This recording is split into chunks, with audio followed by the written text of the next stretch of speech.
स्वागत है आप सभी का ज्ञान बिंदु जीएस एकेडमी पटना।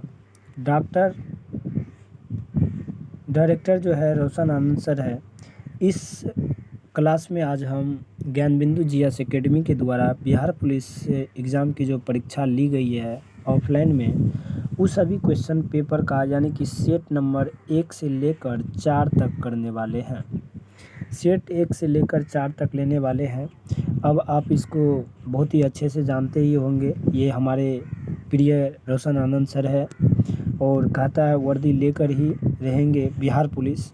ये रिजल्ट गारंटेड बैच का है। रिजल्ट का मतलब ज्ञान बिंदु एकेडमी। यह बैच न्यू सेंटर पे होगा। अब देखिए, ये जो क्वेश्चंस है ये बिहार पुलिस का सेट टेस्ट नंबर 1 है। ये बिहार पुलिस का टेस्ट नंबर 1 है और इसका आज हम फुल डिस्कशन करने वाले हैं। तो देखिए, क्वेश्चन नंबर 1 है। क्वेश्चन नंबर 1 में है कि ऋग्वेद के किस मंडल में देवता सोम का उल्लेख है। ऋग्वेद के किस मंडल में देवता सोम का उल्लेख है?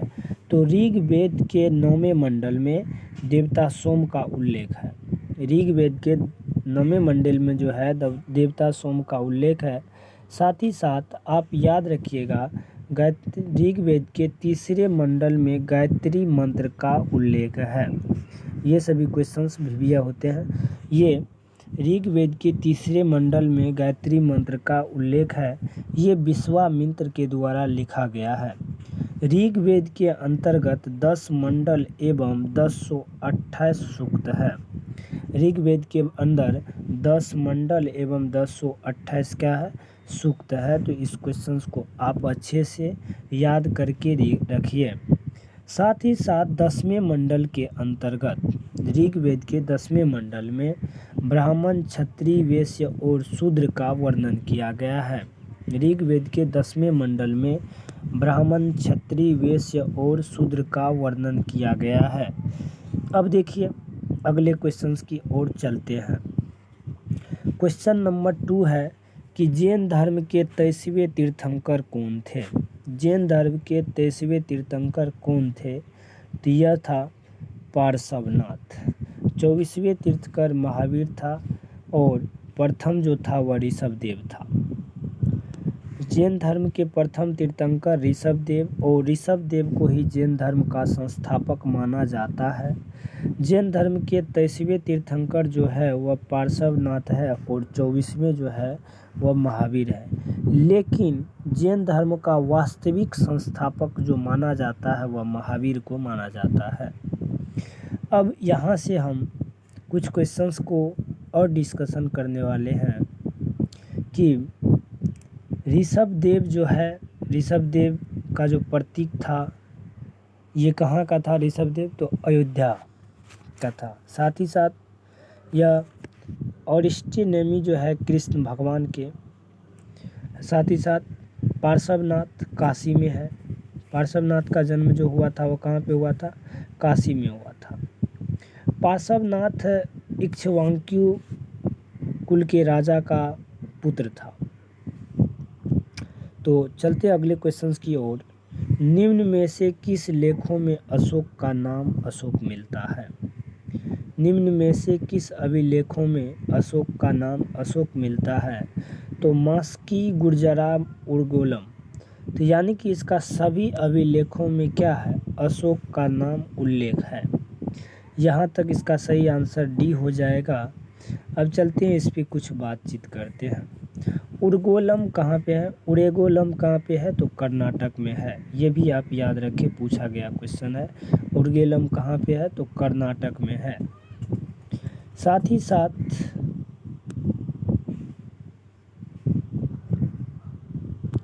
उर्गेलम कहाँ पे है? तो कर्नाटक में है। अब देखिए,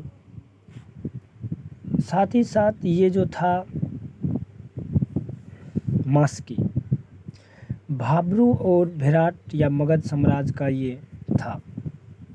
अब पूछेगा भाब्रू कहाँ पे है? तो राजस्थान के अंतर्गत है। अगला क्वेश्चन देखिए, मोहम्मद गजनबी का सबसे चर्चित आक्रमण सोम मंदिर पे आक्रमण कब किया गया था?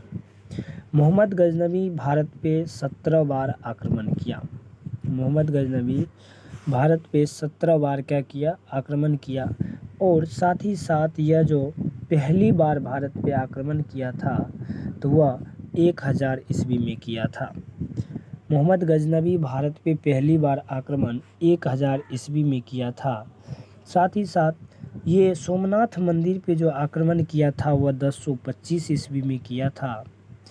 और 1027 ईस्वी में ये इसका अंतिम आक्रमण जो किया गया था तो 1027 ईस्वी में किया गया था। यह मराठों के जाट के विरुद्ध किया गया था। मराठों के जाट के विरुद्ध किया गया था ये 17वीं। अब अगला देखिए, हुमायूं द्वारा लड़े गए 4 प्रमुख युद्ध का सही क्रम क्या है। हुमायूं द्वारा लड़े गए 4 प्रमुख युद्धों का सही क्रम क्या है। तो इसका सही आंसर जो हो जाएगा देवरा, चौसा, विलग्राम और सरहिंद।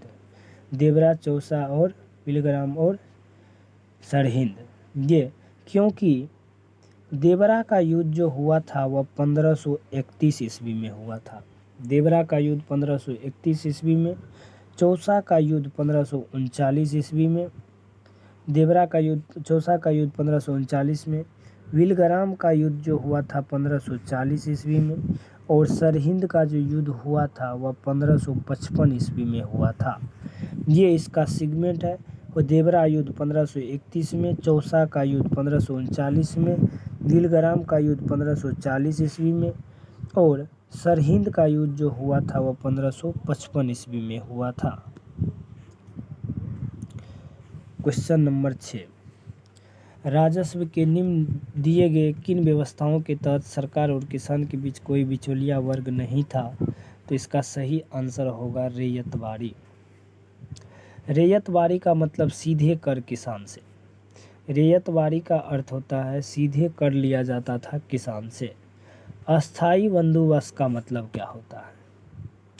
अस्थाई बंदोबस्त का मतलब कर की वसूली जमींदार के, कर का जो वसूली होता था वह जमींदारों के माध्यम से होता था। ये जो अस्थाई बंदोबस्त की प्रथा 1793 ईस्वी से लागू किया गया था। अस्थाई बंदोबस्त की प्रक्रिया कब से लागू किया गया था तो 1793 ईस्वी में किया गया था। अगला क्वेश्चन है कि निम्न में से किस गवर्नर जनरल को एक अफगान शेर अली अफरीदी ने पोर्ट ब्लेयर में चाकू मार हत्या कर दिया। निम्न में से किस गवर्नर जनरल वायसराय को एक अफगान शेर अली अफरीदी ने पोर्ट ब्लेयर में चाकू मार करके हत्या कर दिया। तो उसको जो था वह लॉर्ड मेयर था। लॉर्ड मेयो के द्वारा पहली बार जनगणना 1872 ईस्वी में प्रारंभ किया गया था। भारत में जनगणना का पहली बार जो प्रारंभ किया था वह लॉर्ड मेयो किया था 1872 ईस्वी में। और ये जो था 1869 से 72 का समय था। अगला क्वेश्चन है 1857 की क्रांति। 1857 ईस्वी की क्रांति से संबंधित में से किस इतिहासकार का मत था कि वह राष्ट्रीय विद्रोह था। वह राष्ट्रीय विद्रोह था तो ये था डिजराइल का। 1857 ईस्वी की क्रांति से संबंधित में किस इतिहासकार का मत था कि 1857 की जो क्रांति है वह एक राष्ट्रीय विद्रोह है। तो यह डिजरायली का कहना था। साथ ही साथ सर जॉन लॉरेंस एवं सीले, इसका कहना था कि 1857 की क्रांति जो है वह एक सिपाही विद्रोह है। सिपाही विद्रोह है। सर जॉन लॉरेंस एवं सीले का कहना था कि 1857 की क्रांति जो है वह एक सिपाही विद्रोह था। साथ ही साथ जेम्स आइट्रम एवं डब्ल्यू टेलर ने कहा था यह हिंदू और मुसलमानों के षड्यंत्र है। हिंदू और मुसलमानों के षड्यंत्र है। साथ ही साथ टी.आर. होम्स ने कहा था कि सभ्यता और बराबरता है। सभ्यता और ये 1857 की क्रांति सभ्यता और बराबरता का संवेद है। अगला क्वेश्चन है 9 नंबर, महाराष्ट्र से एक क्रांतिकारी पत्रिका काल का संपादन किसने किया था। महाराष्ट्र से एक क्रांतिकारी पत्रिका काल का संपादन किसने किया था तो इसका सही आंसर होगा पराजम्पे। प्राजंपे के द्वारा महाराष्ट्र से एक क्रांतिकारी पत्रिका काल का संपादन किसने किया था? तो प्राजंपे के द्वारा किया गया था। अब देखिए, भूपेंद्र नाथ दत्त और वीरेंद्र कुमार घोष। भूपेंद्र नाथ दत्त और वरिंद्र कुमार घोष जो था, ये युगांतर पत्रिका निकाला था। ये दोनों मिलकर भूपेंद्र नाथ दत्त और वीरेंद्र कुमार दत्त घोष के द्वारा युगांतर निकाय का पत्रिका लाया गया था। युगांतर निकाय का पत्रिका लाया गया था। बाल गंगाधर तिलक के द्वारा केसरी और मराठा पत्रिका लाया गया था।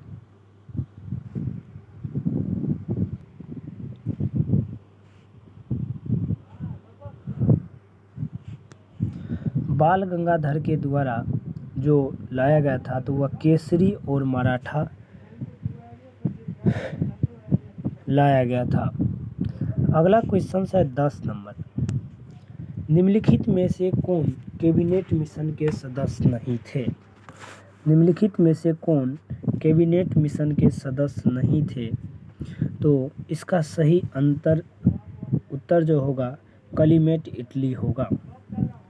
क्लीमेंट इटली होगा। अब देखिए, एबी अलेक्जेंडर जो था वह नौसेना था। एबी अलेक्जेंडर जो था वह नौसेना था। स्टेफोर्ड क्रिप्स के अंतर्गत 3 सदस्य थे। अब इसको याद रखने के लिए, कैबिनेट मिशन को याद करने के लिए एक ट्रिक है कि कैबिनेट मिशन के अंतर्गत कौन कौन सदस्य है। तो इसका एक ट्रिक आप नोट कर लीजिए। काल के से हुआ आपका क्रिप्स मिशन, ए से अलेक्जेंडर और एल से लॉरेंस। एबी अलेक्जेंडर भारत का सचिव था। एबी अलेक्जेंडर भारत का सचिव था। अब अगला क्वेश्चन देखिए 11 नंबर। असत्य का मिलान करें। असत्य का मिलान करें। सबसे पहले इस क्वेश्चन में जो भी दिया गया है उसको भी आप याद करें।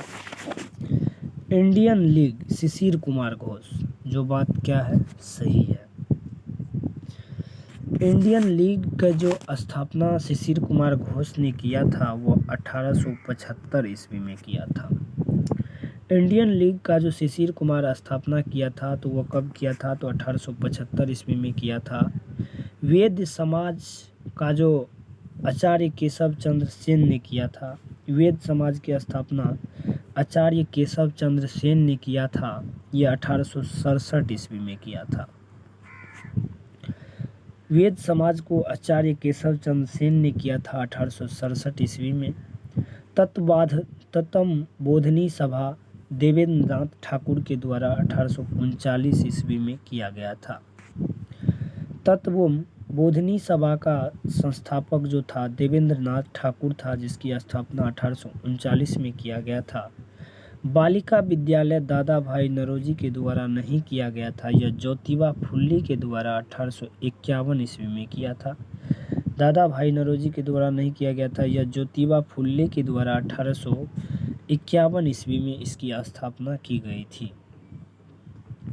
अगला 12 नंबर क्वेश्चन है कि किस आयोग की सिफारिश पर लोक सेवा आयोग की गठन को अनुशंसा किया गया? किस आयोग की सिफारिश पर लोक सेवा आयोग की गठन को अनुशंसा किया गया?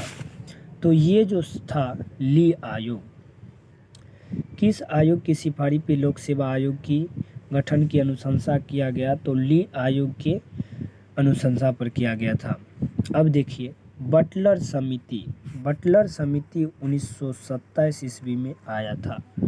बटलर समिति 1927 ईस्वी में। साइमन आयोग जो आया था वह 1927 ईस्वी में। साइमन आयोग का भी गठन कब हुआ था? तो 1927 ईस्वी में। क्रिप्स मिशन 1942 ईस्वी में। क्रिप्स मिशन की जो स्थापना हुई थी तो वह 1942 ईस्वी में हुई थी। फिर से क्वेश्चन को याद कर लीजिए। किस आयोग की सिफारिश पे लोक सेवा आयोग की गठन की अनुशंसा की गई थी? तो ली आयोग की अनुशंसा पे।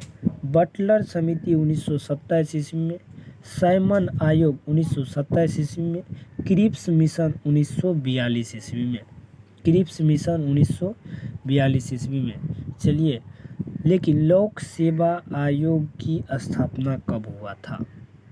लोक सेवा आयोग की स्थापना कब हुआ था या गठन कब हुआ था? तो 1926 ईस्वी में हुआ था। लोक सेवा आयोग की जो गठन हुआ था वो 1926 ईस्वी में हुआ था।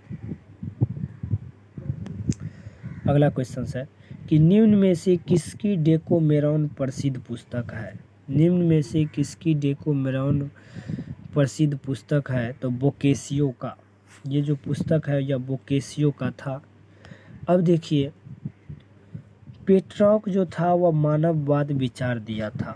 पेट्रॉक जो था मानववाद विचार दिया था। कौन? मानववाद का विचार कौन दिया था? तो पेट्रॉक ने दिया था। मानववाद का जो विचार दिया था वो कौन दिया था? तो पेट्रॉक ने दिया था।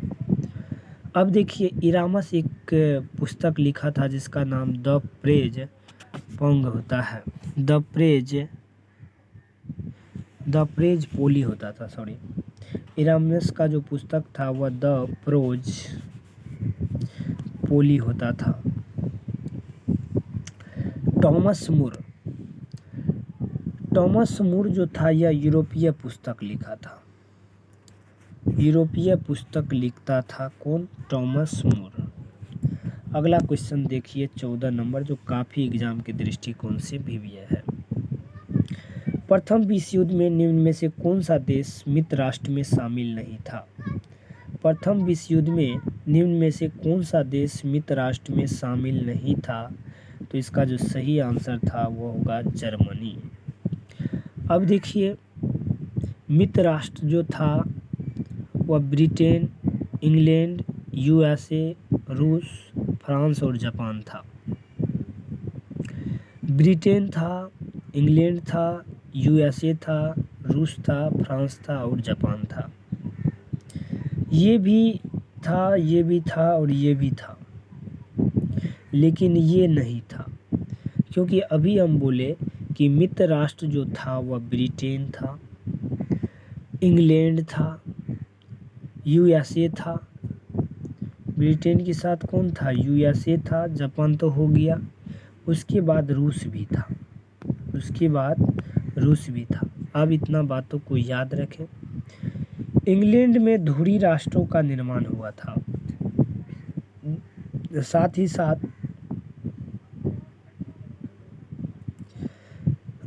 साथ फ्रांस में हंगरी, इटली की दोस्ती थी और तुर्की। जर्मनी में ये मित्र राष्ट्र नहीं था। अगला क्वेश्चन देखिए, विश्व ग्लोब का निर्माता किसे कहा जाता है? विश्व ग्लोब का निर्माता किसे कहा जाता था? तो इसका सही आंसर होगा मार्टिन बेहम को। विश्व ग्लोब का निर्माता किसे कहा जाता है? तो मार्टिन बेहम को। अनेकजी मेंडर विश्व मानचित्र का जनक है। अनेकजी मेंडर जो था वह विश्व मानचित्र का जनक कौन है? तो अनेकजी मेंडर। हिकेटियस भूगोल का जनक है। हिकेटियस जो था वह भूगोल का जनक था। हिकेटियस जो था वह भूगोल का जनक था। अगले क्वेश्चन की ओर चलिए। शनि ग्रह का सबसे बड़ा उपग्रह कौन है? तो शनि ग्रह का सबसे बड़ा उपग्रह जो है वह टाइटन है। टाइटेनिया का ही उपग्रह जो है यह अरुण का।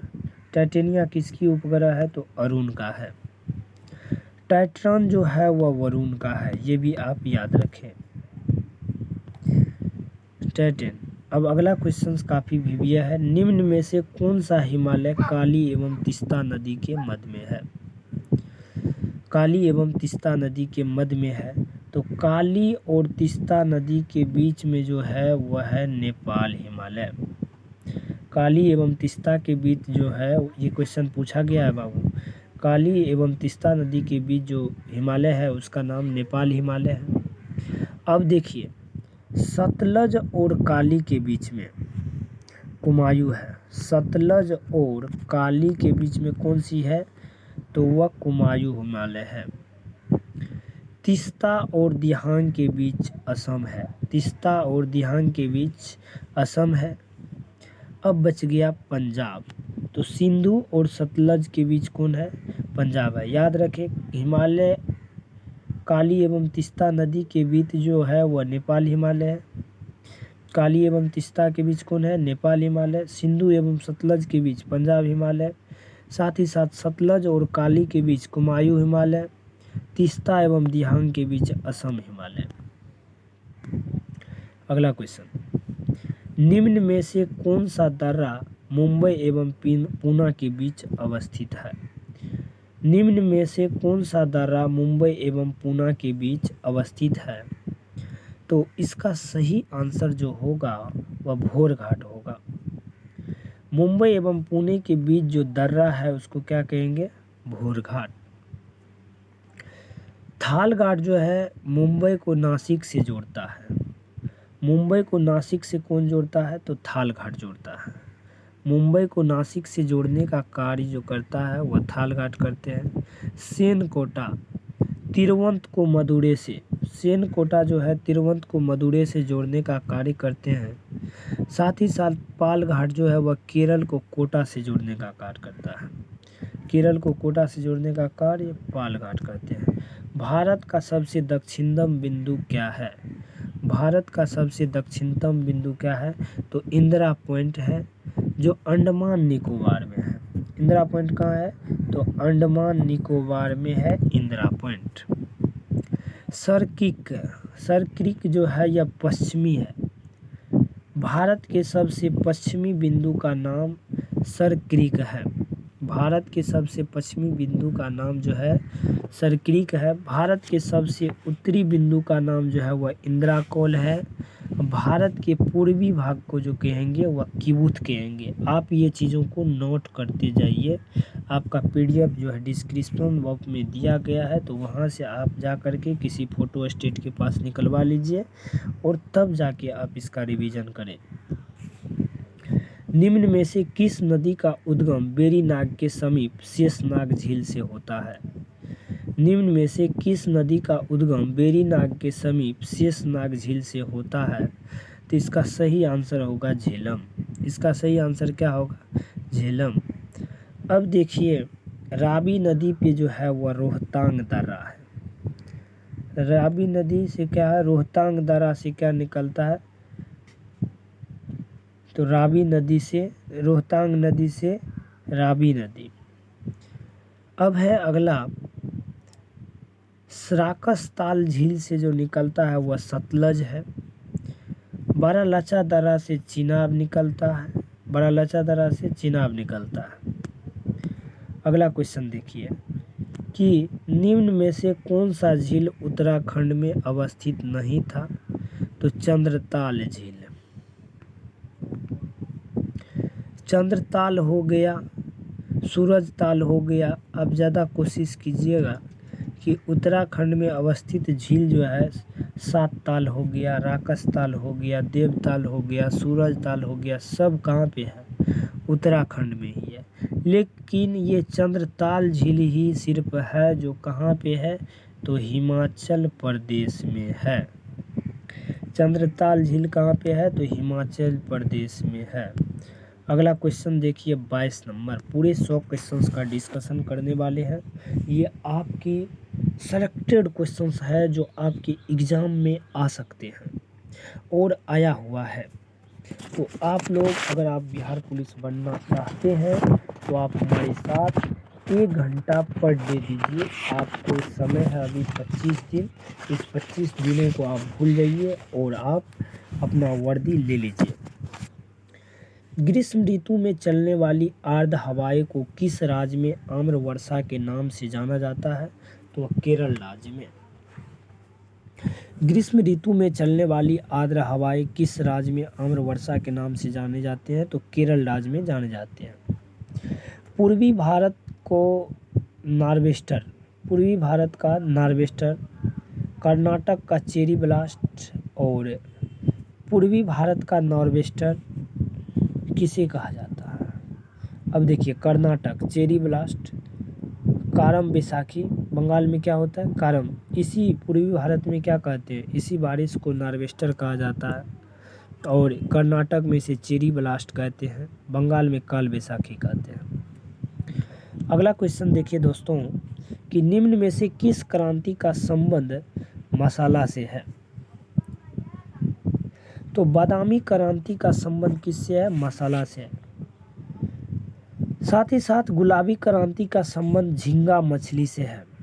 गुलाबी क्रांति का संबंध किससे है? तो झींगा मछली से है। अब देखिए, खाकी क्रांति का संबंध चमड़ा से है। अमृत क्रांति का संबंध नदी जोरों से है। मसाला तो बादामी क्रांति का संबंध मसाला से है। झींगा मछली से किसका संबंध है? गुलाबी क्रांति का। चमड़ा उद्योग से खाकी क्रांति का। अमृत क्रांति नदी जोड़ो। निम्न में से किस उद्योग को विकास उद्योग के नाम से जाना जाता है? निम्न में से किस उद्योग को विकास उद्योग के नाम से जाना जाता है? तो मोटर गाड़ी उद्योग को। 2011 के जनगणना के अनुसार सर्वाधिक साक्षरता वाला केंद्र शासित प्रदेश कौन है? तो वह लक्षद्वीप है। और सबसे को अगर राज्य पूछे तो वह केरल होगा। केरल होगा। अगला क्वेश्चन देखिए,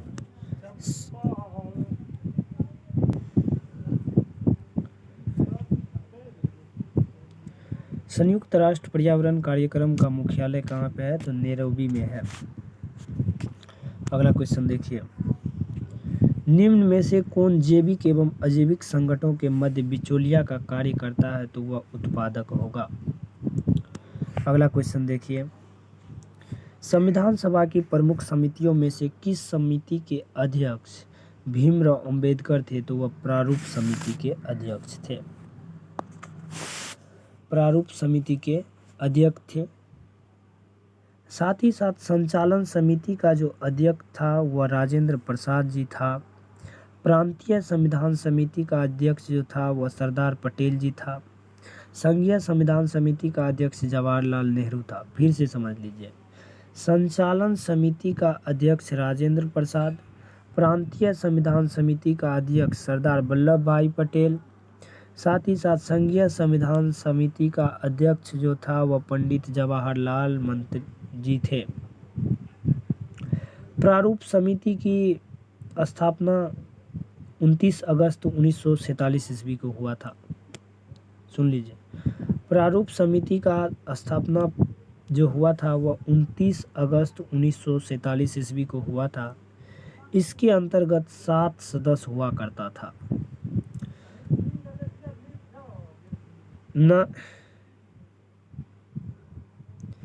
इस समिति के अंतर्गत 7 सदस्य हुआ करता था। प्रथम नंबर में तो आप जान लीजिए भीमराव अंबेडकर, के.एम. मुखर्जी, कृष्ण स्वामी, गोपाल अयंगर, सैयद मोहम्मद सादुल्ला, एन.एम. राव और टी.टी. कृष्णा, यानी कि सर्वपल्ली टी.टी. कृष्णा हो गया। आगे चलिए, कैबिनेट मिशन के प्रस्ताव पर गठित अंतरिम मंडल में शिक्षा मंत्री कौन था? कैबिनेट मिशन के प्रस्ताव पे गठित अंतरिम यानी कि मंत्रिमंडल जो था वह शिक्षा मंत्री कौन था? तो सी राजगोपालाचारी था। आसफ अली जो था वह रेल मंत्री था। आसफ अली कौन मंत्री था? तो रेल मंत्री था। जगजीवन राम श्रम मंत्री था। राजेंद्र प्रसाद खाद्य एवं कृषि मंत्री था। खाद्य एवं कृषि मंत्री यानी कि प्रथम बार जो हुआ करता था। देश आज़ाद होने के समय जो रेल मंत्री था वो कौन था? तो आसफ अली। शिक्षा मंत्री जो हुआ करता था वह सी राजगोपालाचारी। श्रम मंत्री जो हुआ करता था वह जगजीवन राम। और कृषि एवं खाद्य मंत्री जो हुआ करता था वह राजेंद्र प्रसाद हुआ करता था। अगला क्वेश्चन देखिए, भारतीय संविधान में राज्यपाल की नियुक्ति संबंधी प्रक्रिया कहाँ से लिया गया है? तो यह जो है कनाडा से लिया गया है और जर्मनी के जो संविधान है उसका नाम है वाइमर संविधान। जर्मनी के संविधान का नाम क्या है? वाइमर संविधान था। दक्षिण अफ्रीका से संविधान की प्रक्रिया लिया गया है, संविधान संशोधन की प्रक्रिया लिया गया है। राज्य के नीति निर्देशक तत्व जो है आयरलैंड से लिया गया है। अगला क्वेश्चन देखते रहिए आप कि निम्न में से कौन सा राज्य छठी अनुसूची में शामिल नहीं है? तो वह जो है मणिपुर। यानी कि छठी अनुसूची में जो है 4 पूर्वोत्तर राज्य की व्याख्या किया गया है। उसमें असम, मेघालय, त्रिपुरा, मिजोरम। असम, मेघालय, त्रिपुरा और मिजोरम। चौथा राज्य जो होगा वह मिजोरम होगा। छठी अनुसूची में 4 पूर्वोत्तर राज्यों के बारे में व्याख्या किया गया है, जिसके अंतर्गत आते हैं असम, मेघालय, त्रिपुरा, मिजोरम। इसमें मणिपुर नहीं आते हैं, इसमें मणिपुर नहीं आते हैं। अगला क्वेश्चन की ओर चलते हैं। निम्न में से किस राज्य का गठन वर्ष 1987 में नहीं हुआ था? निम्न में से किस राज्य का गठन 1987 में नहीं हुआ था? तो वह मेघालय था। मेघालय का जो गठन हुआ था वह 1972 ईस्वी में हुआ था। मेघालय राज्य की गठन कब हुआ था? तो 1972 ईस्वी में। मिजोरम का जो गठन हुआ था वह 1987 ईस्वी में हुआ था। साथ ही साथ अरुणाचल प्रदेश का भी 1987 ईस्वी में हुआ था। साथ ही साथ गोवा की भी जो स्थापना हुई थी वह 1987 ईस्वी में हुआ था। यानी कि एक तरफ से आप कह सकते हैं गोवा, मिजोरम, अरुणाचल प्रदेश की स्थापना कब? 1987 में। मेघालय का जो स्थापना हुआ था सिर्फ और सिर्फ कब हुआ था? तो 72 ईस्वी में हुआ था। अगला देखिए, किस नागरिकता संशोधन अधिनियम के तहत माता की नागरिकता के आधार पर विदेश में जन्म लेने वाले को नागरिकता का प्रावधान किया जाएगा? तो वह अधिनियम जो है 1992 है। किस नागरिकता संशोधन अधिनियम के तहत माता की नागरिकता के आधार पर विदेश में जन्म लेने वाले को नागरिकता प्रदान किया जाएगा? तो 1992 के अनुसार। दोस्तों, काफ़ी वीडियो लंबी हो जाने के कारण हम इससे आगे वीडियो नहीं दे सकते हैं, तो पुनः हम मिलते हैं, इस सेट को पूरा करेंगे आपके साथ। तब तक आप बने रहें हमारे चैनल के साथ। जय हिंद, जय भारत।